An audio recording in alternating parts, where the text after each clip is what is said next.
Bless the Beast and Children by Glendon Swarthout. Chapter 8. Uh-oh. A thought punctured Cotton's exultation aside from him. They'll phone the cops and flag, he worried, and identify us and this junker. And the cops will radio out here for the state police to set up a roadblock on us. That's what they do on TV. Then we've had it. Unless we make the turnoff first. How far to the turnoff? Teff said 7, 8 miles at most. Then floor it. Floor it? Teff made a Ferrari face and pulled down the bill of his Africa Corps cap and knuckled the wheel. Jawol. They watched the speedometer. It hit 80 miles per hour and held, and over the hullabaloo of the engine and the whine of the tires, Teff shouted, "This was it. This was the best the old clunker had in her." And unless they threw a rod, she sounded good for 7 miles. Along they barreled, fearful the three in back would be blown away, hypnotized by the gray river of concrete pouring under them and the trucks and cars and U-Hauls and campers flitting by like moths in the other lane. Cotton clutched the .22. Goodenow was petrified. His fingers worked at the Hopi headband as though unbeating it. "Woo-wee," Teff hollered. Shecker was thrown out of 4 cabins in 2 days. On the third, Cotton let him in, and on the fourth regretted it. Shecker was as insufferable as his father, the famous Sid, whose indulged and overdominated mimic and victim he had become. He was the screech of chalk on slate. He was as loud and nervous and nosy and braggart as New York. He nibbled compulsively at his nails. He ate compulsively. He rattled off his father's routines compulsively. He was always on, and eventually Cotton confronted him. They took in just about anything in that cabin, Cotton said, but they had to draw a line. They wanted no more of his father's jokes, no more about the saloons he played or the shows he was on, or who important he knew or how much money he made. In short, shape up or ship out. Shecker said he knew what they really meant. It was because he was Jewish. Cotton sighed and said no, it wasn't, and if there was one thing they didn't need around there, on top of everything else, it was a persecution complex. Shecker shouted they were Nazis. That burned Cotton. No, he said they weren't. They had their own problems and merely wanted a little less yak and a little more peace and quiet in which to solve them. Shecker lost control. Why didn't they call this camp what it really was? He screamed. A concentration camp. If they wanted him out, why didn't they just build an oven and gas him? Cotton groaned and made the mistake of turning his back, and Shecker jumped him. He was bigger and 40 pounds fatter and soon had Cotton down and lay on him like a lump, pounding him till the others yanked him apart. The incident cleared the air. Shecker settled down and began to be human. When he did laps, being Miami Beach or putting on the Persecution Act, all they had to do was chorus, "Gas him," and he cut the comedy. Large yellow letters against the brown wood. The sign on the right side leaped into the headlights without warning. Teff braked and slewed onto gravel, and then they were turned and through the open gate and away from full house cams and mechanical bowling alleys and civilization, and abruptly, marvelously, back into the night again in the west. It was 2:36. They had left Box Canyon Boys Camp at 11:48, and now, 3 hours in a bagged truck and some milk and a shootout later, they were practically there. The last 3 miles would be slow going, however, for this road, a dirt single track which dipped into gullies and dry washes, was so corduroy that the frame of the pickup chattered with vibration.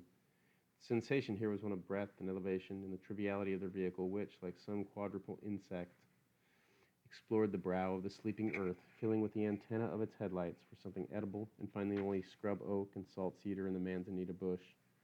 To assert themselves and their importance, they turned radios up, producing a cacophony of The 10 Commandments of Love by Peaches and Herb, and I Feel Like I'm Fixin' to Die by Country Joe and the Fish.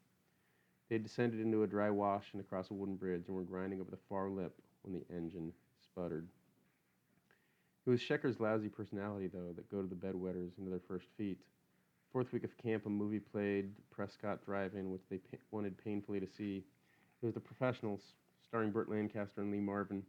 The Apaches got to go, of course. They were top tribe, but the bedwetters had as much a chance of seeing it as they had of winning a ball game. For 3 nights in a row, Shecker, who was accustomed to having his own New York way, swore that after lights out he was taking off and hiking into town and going to the late show. He did not, naturally, but the third night Cotton could bear no more of his mouth. "All right," he said, "can it and we'll all go. The damn scoring system's unfair, so we'll beat it."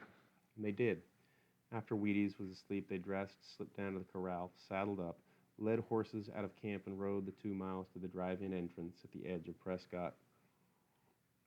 The manager wouldn't let them in at first, mounted, but it was a weeknight in the late show, and there were only a few cars of neckers, and after Shecker slipped him a $20 bill, he sold them tickets. They rode in, tied horses to loudspeakers, bought popcorn and ice cream bars and hot dogs and corn chips and cokes and enchiladas, and sat down and enjoyed themselves totally. In the last reel, the camp director drove in like a posse. The two-faced theater manager had probably phoned him and made some uncharitable remarks about juvenile delinquency. While he discoursed, they took their sweet time mounting up and so contrived not to miss the ending.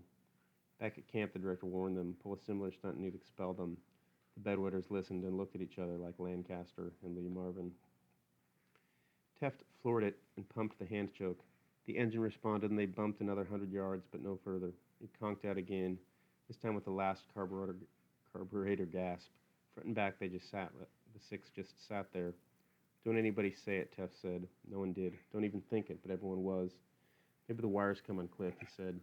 And getting out, went round to the front of the truck, raised the hood, and extracting a flashlight from his pocket, switched it on, and had a superfluous look. Switching it off, he returned it to his pocket and let the hood down slowly, ceremoniously. Through the windshield, Cotton and Goodenow stared at him. From the bed, Shecker and the Lally brothers stared at him. As though on stage, Teft stood self-consciously in the headlights. On his cap, the silver eagle glittered. He began with a vagabond grin. How about that, he appealed. I just never noticed the gauge. Believe it or not, I've bagged cars before and driven them dry and no sweat. I just wired a fresh one. He lost his grin. Destroyed, he said. This really destroys me. He gave up, spreading his long arms. He flapped them again against his long legs in contrition. He opened his jacket to expose his chest. So I now offer myself as a human sacrifice to the gas god. And with a low bow and a martyred expression, he draped himself over the white altar of the hood. You may now cut out my heart, he said, and eat it. Suddenly the stage went dark. Teft vanished. Cotton had pushed the headlight knob. It was the most unfortunate thing he could have done. The night came down upon them. They cowered before it, before the implications of an empty tank. Except for the ticking sounds of the engine cooling, they sat in a kind of stranded silence, hushed by the dark, in this new, blabbering proof of their ineptitude. Oh, I'm so sorry, Teft said. I'm just Christfully sorry.